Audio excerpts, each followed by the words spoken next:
All right, so our next phase is going to be the ball phase. So I say you want to see the ball in 3 dimensions. So we want to see height, we want to see speed, and we want to have a good idea of relative location. Is the ball inside? Is it outside? Is it tight or is it off the net? Right? So focal vision is going to go from setter's release and then the ball. I always say we want to get our eyes to the hitter before the peak of the set, ideally. Is that always realistic in the men's game? Probably not, because the set tempo can be so fast. But let's try to set that as a goal for blockers to transition eyes from the setter's release to the ball and then quickly to the hitter. Okay. In your peripheral, you should start to see the hitter in their approach at this point, right? So the hitter might be on their second, even third step, depending on the tempo that you're running your offense. But we should have a good gauge of where that hitter is moving in their route. As I mentioned earlier, and this is kind of important in the 2 ball phases, but let's get what we need and let's move on. So we don't want to spend too much time watching the ball. And I think a lot of blockers end up setting a poor block or having poor alignment because they watch the ball too long in this phase. All right, some of my keys to be successful in the ball phase is first read, then react. So once again, we want to stress being neutral. I see a lot, right? Middles start to think, oh, they're going here, and they step really hard to one direction, or they read, oh, kind of he arches back, and I'm pretty confident he's going back. So they make a big step, and then they end up going the opposite direction, and they're beat, right? That little tiny step or weight transfer is the difference between getting across on time and getting tooled, right? Or maybe not even getting across at all. So really trying to focus on see it, read with your eyes, but not your body. So read, then react. Timing. Obviously, in this phase, we're going to see the setter release the ball, and that's going to give our blockers a ton of information that's valuable about the timing that's necessary for them, right? So if it's a sky ball, we know our blockers have a lot more time to get their weight transfer and then to get out there to the pin. Where if it is a quicker tempo set, we identify out of their hands pretty quickly that I've got to go, and we're going to see blockers take that first step pretty quickly there. So once again, and I hit this over and over again because I think it is so important when we're talking about eye sequencing, but speed of the read. Get what you need and get on, okay? And then body posture. So we want our wings to make sure they stay in good position still here to step in and help defend the quicker the big, right? So as I said, we want to touch middle and then stuff pins. We really want them to make sure they're in a good neutral position so they can get out there to stuff the pin, but also step inside to help on the middle. One additional consideration. So if a ball is tight, right? So especially at the younger levels, I've coached a lot of high school, and unfortunately setters have a tendency of setting that ball in the plane, putting up a lot more 50-50 balls. So in that situation, we really want to make sure that our blockers track the ball longer, right? We don't want to completely focus on the hitter when we have a play of the ball and we could be an attacker in that situation. So we'll actually spend time on situations like that where we put up a tight set and we force our blockers to track the ball a little bit longer in that situation. And then the attacker is going to come into your vision. So as that ball is in the plane and both players go to make a play, the attacker will enter your focal vision before contact on the ball. So for this, one of the drills we do is 3 blockers on one side of the net. So we're going to have a passer, pin hitters, we're going to have a Vic, a middle, setter. So basically you have 6 guys on the opposite side. Coach is going to initiate a ball to the setter. Setter will intentionally mix up the speeds. So, right, we might have, a coach passing still to really focus on off over, but we're going to have the setter run some balls really fast, some balls a little bit slower, just to really challenge the blockers to identify tempo. Okay, so blockers in this situation, we're going to only score them based off what they communicate. So still a point for, hey, off over early, but then once that ball's at the setter hand, we want them to say in, we want them to say off, we want them to say on, just very simple communication to verbalize what they're identifying, right? I think that if a blocker can communicate what they're seeing, it's going to be a lot more effective in us helping them sequence effectively. So really making sure in this situation that the blockers are communicating the right things. I don't ask for too much. I put inside, outside. That's probably not realistic, but it might be in and in, off, off, right? So whatever they can communicate quickly in that phase.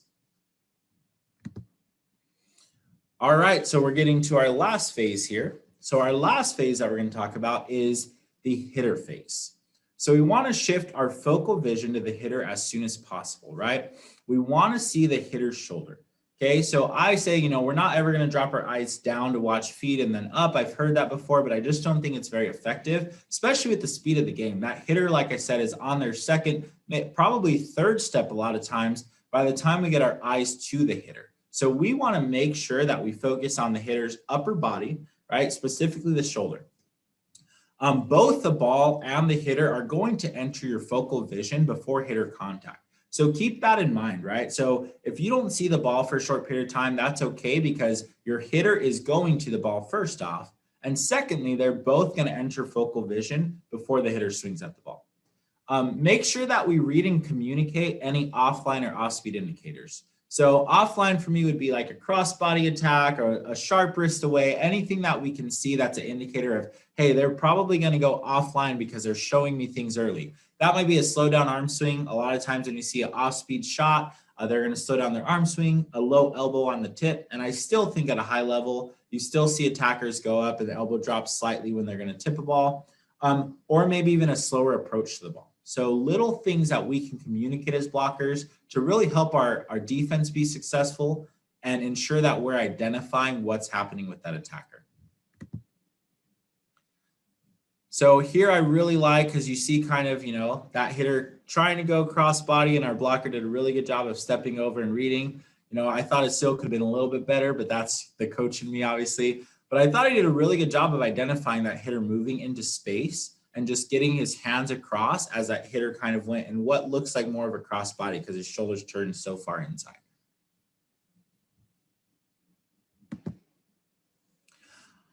All right, so in the hitter phase, we want to get our eyes on the hitter early, okay? And I know some of this is repetitive, but I cannot tell you how important it is, to stress this to your blockers, especially having coached a lot of young blockers in high school and club. It's so important for you guys to get them looking at the right things at the right time, right? And you see a lot of poor alignments, right? Where you're looking at your blockers going, what were you watching? Well, I can tell you, they were watching the ball, right? Majority of times they're watching the ball and not the hitter, okay? So they miss track and their eyes are late to the hitter, then the hitter's already beat them inside or the hitter's beat them to a location and our block is useless at that point. So we want to make sure that they get their eyes at the hitter as early as possible. Second thing is seeing the hitter's line, right? We talked about the shoulder, but you're going to see the hitters start to indicate pretty early a line of where they're going to attack the ball, right? Hitters tend to hit where the set permits. So hitters generally don't go offline as much, right? They want to hit where the set takes them. So we want to make sure our blockers are taking their power shot away.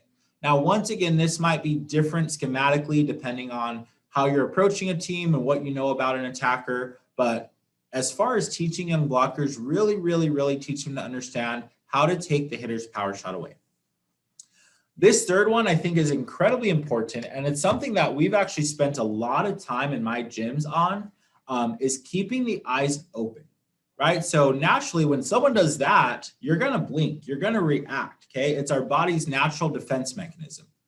However, in blocking, we want our blockers to try to keep their eyes open so we can read any last minute adjustments that a hitter might do, right? If they do this like little last minute cut shot, we want to make sure our blockers' eyes are open and aware so they can drop inside, right? So we do a lot of drills where we get blockers up on boxes and we'll have coaches on boxes swing at blockers and they have to actually keep their eyes open and we'll sometimes swing inside or line and really get them to get comfortable moving outside of the shoulders a little bit. But more than anything, identifying and really using that last minute focal vision to see, hey, this ball is cut inside and my hands have to go to the ball, okay?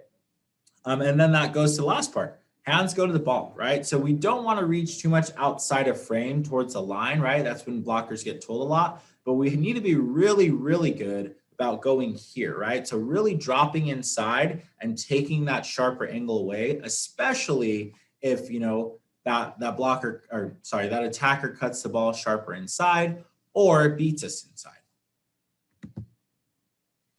The other thing is obviously hitting range. And as we play high level teams, I know we've gotten an opportunity to compete with some of the best D1 programs in the country. And it's been an awesome experience when I was at the NAI level. But you got to be aware of attackers' range, right? So we would see guys that just had an incredible amount of range, and we got to understand that we got to give something up, right? We're not going to take everything away, but we want to take away their primary swing, right? And situationally, we started to identify, hey, they really love to go line in this situation. They really love to go sharp here. So if we can kind of give our blockers a good idea of, hey, here's the hitter range and here's our priority as blockers, we're going to allow them to be much more effective as they block.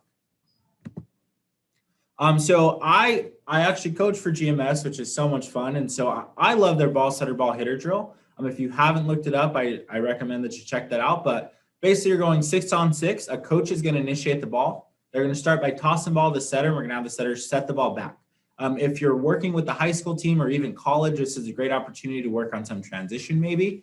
But the coach will begin the rally with the first contact. So we're really going to move the ball on, off, over, put passes tight. We're going to go left and right of center, really try to give a lot of variety so the blockers are forced to read a ton of different situations, okay?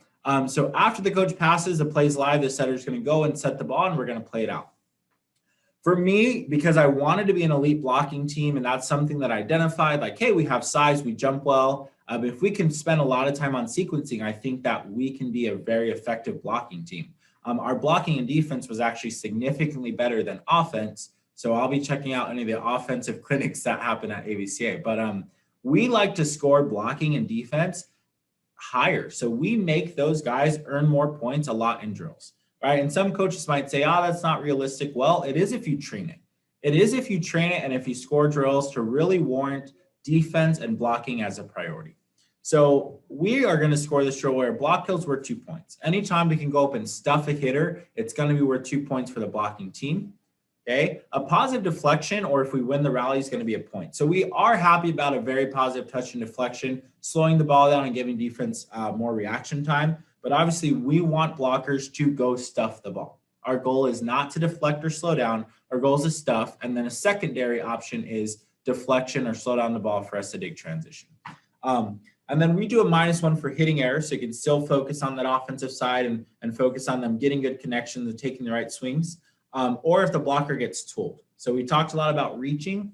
We might, especially on where we're at, we might also do a -1 if the blockers misaligned.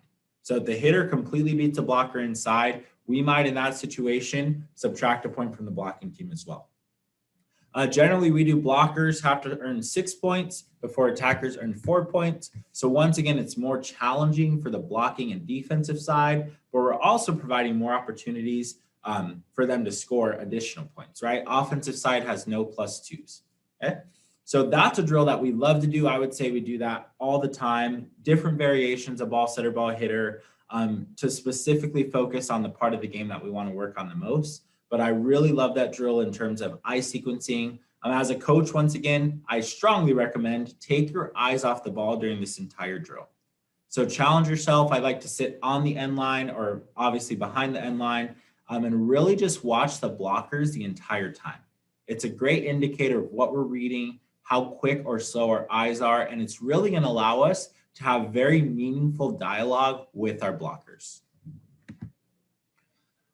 All right, so that's pretty much the information I have. And like I said, really understand that, there is a lot of information in blocking, but how can we simplify this and give blockers specific points to look at through each phase? And I'm hoping that throughout this, we accomplish that, right? We talked a lot about the speed of the transition, and that's something I think every coach at every level is going to have to spend a lot of time on, is how quickly can we transition our eyes from one phase to the next phase?